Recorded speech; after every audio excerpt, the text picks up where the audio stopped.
bienvenue sur notre chaîne EcoDring. Alors si vous êtes arrivé sur cette vidéo, c'est que probablement vous êtes à la recherche d'une sonnette sans fil étanche. Alors déjà, bonne nouvelle, nous on a 3 modèles à vous proposer de sonnettes sans fil. Donc je vous les présente rapidement, sachant que bon, je vais revenir sur le côté étanche parce qu'ils sont tous les 3 étanches, mais voilà, je voudrais juste vous présenter rapidement nos 3 modèles. Donc on a le modèle Eco, qui lui est pour les configurations simples avec une portée sans obstacle à 80 mètres.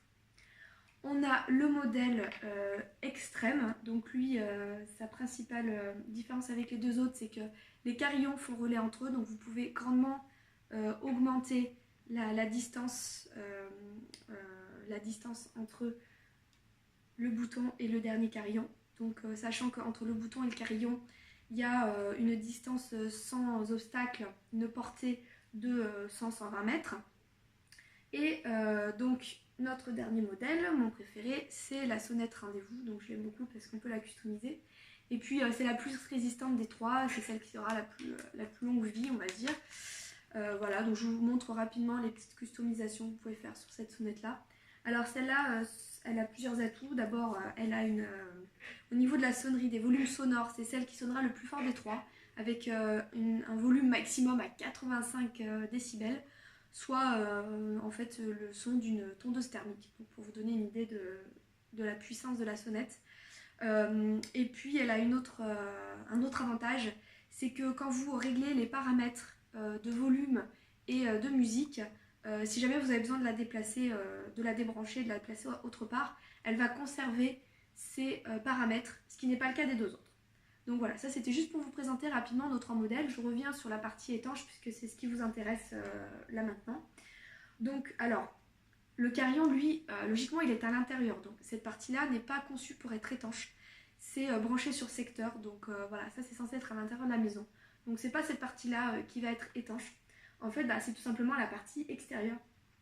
Donc ce bouton-là, alors sachez qu'en fait il y a une norme sur notre bouton qui est la norme IPX7. Donc qu'est-ce que c'est que cette bête-là? C'est tout simplement une norme qui garantit l'étanchéité du bouton. Donc alors au niveau des tests on dit que voilà, IPX7 ça correspond à une immersion d'une trentaine de minutes maximum dans moins d'1 mètre d'eau.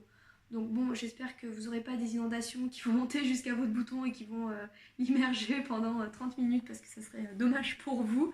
Là, il n'y aurait pas que le bouton à changer.